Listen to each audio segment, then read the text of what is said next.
Urdu point کی videos دیکھنے کے لیے ہمارا چینل سبسکرائب کیجیے اور بیل کے آئیکن پر کلک کیجیے تاکہ آپ ہماری تمام آنے والی ویڈیوز سے باخبر رہ سکیں۔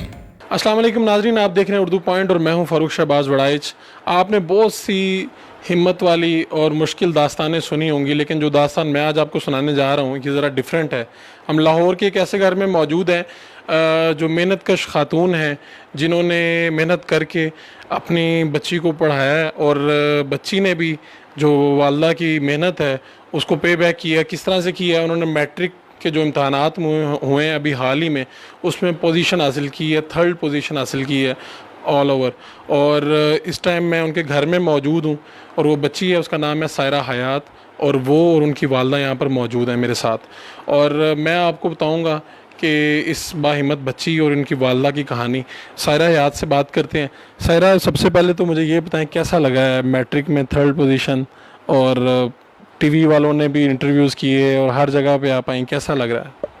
الحمدللہ بہت خوشی ہوئی ہے، سب اللہ تعالیٰ کا کرم ہے، اور بہت عزت ملی ہے، انٹرویوز وغیرہ سب کچھ ہوا ہے، اور میں بہت خوش ہوں، اور سب کچھ میری مدر کا، سب میرے ٹیچرز کا، اللہ تعالیٰ کا، سب میں شکر گزار ہوں ان کی۔ یہ تو سارے اب ہے نا حالات جو لوگ دیکھ رہے ہیں کہ جی آپ نے پوزیشن حاصل کی ہے تو یار یہ بچی بڑی لائق ہے، اس لڑکی نے یہ کر دیا وہ کر دیا۔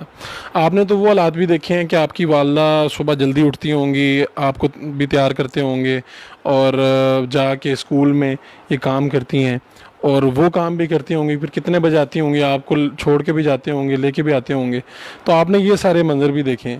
وہ کیا روٹین ہوا کرتی تھی، اور کتنی اس کے پیچھے وہ ساری محنت ہے جو ابھی لوگوں کو تو صرف آپ نظر آ رہی ہیں نا؟ ہاں جی بالکل، صبح اٹھتے ہی مطلب یہ بریک فاسٹ بنا کے، کیونکہ ان کا کافی دور ہے اسکول، اقبال ٹاؤن والی سائڈ پہ، ہم ماڈل ٹاؤن جاتے تھے تو ہمیں آٹو لگوا کے دیا ہوا تھا، یہ خود لوکل جاتی تھیں، اور صبح بریک فاسٹ بنا کے سارا یہ ہم سے پہلے، ہمارے اٹھنے سے پہلے، یا پھر ہم اٹھے ہوتے تھے فجر کی نماز پڑھ کے یہ چلی جاتی تھیں، اور اس کے بعد ہم تینوں بہن بھائی خود تیار ہوتے تھے، اور آٹو والے آتے تھے انکل، اور ہم لنچ باکس وغیرہ لے کے چلے جاتے تھے۔ اس کے بعد جب کبھی کبھار ایسا ہوتا تھا اسکول سے یہ پہلے آ جاتی تھی، ورنہ ہم ہی پہلے آتے ہیں، کیونکہ ان کا ٹریولنگ ڈسٹینس کافی زیادہ ہے، ان کو جانا بھی جلدی ہوتی ہے اور یہ آتی بھی لیٹ ہیں، تو آتی ہیں۔ پھر اس کے بعد ان کو یہی ٹینشن ہوتی ہے، میری اکیڈمی ہوتی تھی، ان کو کھانے کی ہوتی تھی کہ اس کو کھانا دے دوں، ورنہ میں نے فوراً جانا ہوتا تھا۔ اس کے بعد یہ مجھے کھانا دیتی تھی، مطلب ان کو چین نہیں آیا، میں ٹھیک میں پڑھتی رہتی تھی، مجھ پہ اتنا کوئی برڈن نہیں ہوا، کیونکہ میرے ذمہ جو کام تھا وہ صرف پڑھنا تھا۔ ساری جو برڈنائز ہوئی ہیں، جو ذمہ داریاں آئی ہیں وہ انہیں پر آئی ہیں، اور سارا کام یہ کر کے اس کے بعد مجھے اکیڈمی بھیج دیتی تھیں، پھر میں وہاں سے رات کو 9 بجے آتی تھی، تو اسی طرح روٹین چل رہی تھی۔ ایک بات جو تھوڑی سی ڈفرینٹ وہ ہے کہ انہوں نے ہی آپ کو والدہ بھی اور والد بن کے بھی پالا ہے، اور چونکہ آپ چھوٹی تھیں جب آپ کے والد صاحب گزر گئے، تو وہ بھی ایک ان کے اوپر تو ڈبل جو ذمہ داری وہ آئی ہیں۔ اور آپ کو کبھی انہوں نے پیار میں کمی محسوس ہونے دی یا کوئی اس طرح سے؟ نہیں بالکل بھی نہیں، ہمیں کبھی اپنے والد کی کمی کبھی محسوس نہیں ہوئی، مطلب ہمیں لگتا ہی نہیں ہے کہ ہمیں کسی چیز کی کمی ہے، کیونکہ باہر کے معاملات بھی اور گھر کے معاملات بھی انہوں نے بہت اچھے طریقے سے نبھائے ہیں، بہت اچھے طریقے سے۔ اچھا مجھے یہ بتائیں آپ کا شیڈول کیا تھا پڑھنے کا، کتنا پڑھتی ہیں؟ کیونکہ بچے جو ان سے ہیں وہ پوچھتے ہیں کہ یار کتنا پڑھنا چاہیے تو ہم پوزیشن حاصل کر سکتے ہیں، اس کا یار وہ گر کیا ہے جس طرح پوزیشن حاصل کی جا سکتی ہے، تو وہ بتائیں ہمارے دیکھنے والوں کو کہ وہ کیا راز ہے، اس سے پردہ اٹھائیں۔ شیڈیول میرا یہی تھا کہ میں اسکول بھی جاتی تھی اور اکیڈمی بھی جاتی تھی، ایک جگہ کو میں نے فالو نہیں کیا ہے۔ بچے اسی طرح کرتے ہیں کہ اگر انہوں نے اکیڈمی رکھ لیا تو اسکول کو بالکل اگنور کر دیتے ہیں، اسکول کے ٹیچرز کو، اسکول کے مطلب اس طرح وہاں پہ اتنا غور سے، دھیان سے، کنسنٹریشن سے نہیں بیٹھتے۔ اسکول کے لیسن کو بھی اور اکیڈمی کے بھی لیسن کو سائڈ بائی سائڈ ان کو فالو کرنا چاہیے، اور جو اکیڈمی کا، ہماری اکیڈمی کا یہ شیڈیول ہوتا ہے کہ جو بھی ہم پڑھتے ہیں اس کا ڈیلی ٹیسٹ ہوتا ہے، تو اس ڈیلی ٹیسٹ کو میں بہت دھیان سے کرتی ہوں، اور اتنا کوئی میرا ایسا اتنا شیڈیول نہیں ہوتا، اتنے زیادہ نہیں میں پڑھتی، رات کو سوتی بھی تھی، بس ایگزام میں اور ٹیسٹ سیشن میں زیادہ جو کہتے ہیں کتابی کیڑا، وہ تو نہیں آپ؟ نہیں وہی ہے کچھ نا، لوگ دوست کہتے ہیں آپ کو؟ ہاں کہتے ہیں، لیکن میں ہوں نہیں، میں ہوں نہیں۔ گیمز وغیرہ میں بھی دلچسپی ہے کچھ اور؟ ہاں میں بیڈمنٹن بہت شوق سے کھیلتی ہوں۔ ہاں جی۔ دوسرا یہ بتائیں کہ کیا مستقبل میں کیا ارادہ ہے، کیا کرنا چاہتی ہیں؟ میں ڈاکٹر بننا چاہتی ہوں۔ چلیں جی، یہ تو وہ لڑکی ہے جس نے میٹرک میں 3rd پوزیشن حاصل کیا، ٹاپ کر کے آپ سب کو حیران کیا ہے، لیکن اب ان کی جو والدہ ہیں وہ باہمت خاتون، وہ محنت کش خاتون، جنہوں نے یہ ساری محنت کی اور محنت کر کے اپنی بچی کو اس لیول پہ پہنچایا، اس باہمت خاتون سے بھی آپ کو ملواتے ہیں اور وہ ہمارے ساتھ موجود ہیں. باجی کیا کہنا چاہیں گی اس موقع پہ؟ آپ کی آنکھوں میں جو نمی ہے وہ بتاتی ہے کہ آپ کو بڑی خوشی ہے اور یہ وہ خوشی والی نمی ہے. اللہ کا شکر اللہ بہت اللہ نے کرم کیا اور میری محنت بھی آگے آئی اور بچی نے بھی بہت محنت کی اور میں اللہ کا بہت شکر ادا کرتی ہوں. یہی چاہتی ہوں کہ اللہ میاں اس کو آگے بھی کامیاب کرے. اور کتنے بچے ہیں آپ کے؟ 3 بیٹا ہے 2 بیٹی ہیں. وہ کیا کیا کر رہے ہیں؟ وہ 9th میں ہے چھوٹی، بیٹا 6 میں. تھوڑا سا اونچی بولیے گا، مجھے پتا ہے کہ آپ کی آواز میں وہ آ گیا ہے کیونکہ آپ ایکسائٹیڈ ہیں.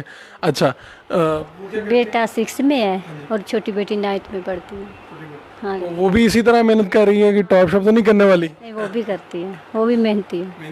ہاں جی. آپ جس اسکول میں جا کے کام کرتے ہیں وہ کتنے گھنٹے آپ وہاں پر کام کرتے ہیں اور پھر یہ سارا گزارا یہ سارا سیٹ اپ کس طرح چلاتے ہیں آپ؟ بس اللہ کا شکر ہے. تو کہتے ہیں نا اللہ میاں کوئی نہ کوئی وسیلہ بنا ہی دیتا ہے. یہ ساری اللہ کی مہربانی ہے. ادھر 7 بجے پہنچنا ہوتا ہے، ہماری بالکل وہ لگ جاتی ہے حاضری. پھر ہمیں وہ 2 بجے چھٹی ہوتی ہے. گرمیوں میں مطلب 1:30 بجے اور سردیوں میں 2 بجے. سردیوں میں 2 بجے؟ ہاں جی. تو یہ بچوں کو بھی سارا مینیج کرتی ہیں اس جاب کے ساتھ ساتھ آپ؟ کرتی ہوں، اللہ کا شکر اللہ نے ہمت دیا کرتی ہوں. کیا خواہش کیا ہے آپ کی سب سے بڑی خواہش جو آپ چاہتی ہیں کہ یہ ہو جائے؟ یہ میرے بچے لائق اور نیک بن جائیں. لائق تو ہے، نیک بھی ہیں.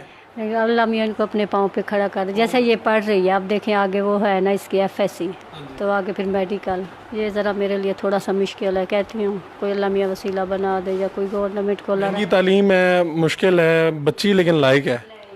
یہی کہتی ہوں کہ اس کی نہ یہ ادھر رک نہ جائے. اللہ میاں اس کو کامیاب کرے اور اس کو کوئی محنت کر لے. دوسری بیٹی کو بھی ڈاکٹر بنانا چاہتی ہیں؟ وہ کہتی ہے میں لیکچرار بنوں. لیکچرر بننا چاہتی ہے. اچھا لے. اور بیٹا اس کا چھوٹا بھی کھیل رہا ہے؟ چھوٹا ہے، پتہ نہیں وہ تو کہتا ہی رہتا کبھی کچھ کبھی کچھ. بڑا ہوگا تو پتہ چل جائے. کیسا آپ کو لوگ ملتے ہیں تو آپ کو کیا کہتے ہیں جب یہ خبر سنی انہوں نے؟ وہ لوگ ملتے ہیں جو آپ کو جانتے ہیں، جنہوں نے ٹی وی پہ دیکھا ہوگا، آپ کو خبروں میں پڑھا ہوگا، وہ کیا کہتے ہیں آپ سے ملتے ہیں؟ بہت خوش ہیں. میں آپ کو کیا بتاؤں، اتنے خوش ہیں. میرے اسکول والی ٹیچرز تو اتنی خوش ہیں، کہتی ہیں ہمارے بچے اتنے بڑے اسکولوں میں پڑھ کے، اتنی بڑی بڑی اکیڈمیوں میں رکھ کے، فیض ہمارے بچے کی اتنی پریشان نہیں. اور دیکھ تیرے اوپر اللہ نے اتنا کرم کیا اور تیری محنت اور دعائیں میں بہت پھل ہے. بہت میٹھا اپنے اللہ کو بھوگ لیا. آپ کیا کہنا چاہیں گی خاص طور پہ ان خواتین کو جو اکیلی ہیں اور اپنے بچوں کو پڑھا رہی ہیں اور معاشرے میں اس نفسا نفسی کے دور میں پھر بھی وہ مینج کر رہی ہیں سب کچھ؟ ان خواتین کے لیے کوئی پیغام دینا چاہیں گی؟ ہاں جی. یہی پتہ ہے کہ سب سے بڑی بات ہے کہ وہ نا اللہ میاں کو کبھی نہ بھولیں. یہ 5 ٹائم نماز، قرآن پاک کی تلاوت، یہ سب اگر کریں نا، اللہ میاں کے ساتھ سچی لگن ہوگی نا، میں کہتی ہوں وہ کبھی اپنے بندے کو میوس کرتا ہی نہیں. یہ میرا پکا وہ ہے، کیونکہ یہ 10 سال ہو گئے اس کے پاپا کو. میرا اس لاہور میں کوئی نہیں اللہ کے سوا. یقین کریں، میرے امی ابو فوت ہو چکے ہیں، ساس سسر بھی فوت، اور اس کے بعد کون پوچھتا ہے؟ کوئی بھی نہیں. اور صرف میرا اللہ کے ساتھ رشتہ تھا. یا کوئی بہن بھائی کوئی ہوتا ہے نا ایسے بھائی جیسے منہ بولے یا کسی نے کوئی ہیلپ پاس، اور کچھ بھی نہیں. آپ نے تنہا سارا یہ مینیج کیا؟ اور اللہ کا لاکھ لاکھ شکر ہے، میں اس ذات کا کرتی ہوں، اس نے میرے اوپر بہت کرم کیا. ٹھیک ہے جی. یہ آپ نے خود سنی، ان کی بات سنی، اور وہ ایکسائٹیڈ بھی ہیں لیکن دوسرے لمحے وہ شکریہ بھی ادا کر رہی ہیں، وہ اللہ کا شکر ادا کرتی ہیں. اور وہ آپ سب کو بھی یہ پیغام دیتی ہیں ان خواتین کے لیے جو سنگل مدرز ہیں، کہ وہ بھی اپنے بچوں کو پڑھا سکتی ہیں اور اللہ پہ یقین رکھ کے اسی طرح ان کے بچے بھی آگے سے محنت کر کے ان کا نام روشن کر سکتے ہیں. اور دوسری بات جو بڑا غور فکر پہلو ہے وہ یہ ہے کہ حکومت کو لازمی طور پہ یہ چاہیے کہ یہ لوگ جو یہ بچے جو سامنے آئے ہیں محنت کر کے، ان کے لیے تاکہ یہ اگلی جو اعلیٰ تعلیم ہے وہ بہتر طریقے سے حاصل کر سکیں، اور جن کے پاس خاص طور پہ وسائل نہیں ہیں ان کے لیے کچھ نہ کچھ حکومت کو اعلان کرنا چاہیے. اپنے میزبان فاروق شہباز وڑائچ کو اجازت دیجیے. اللہ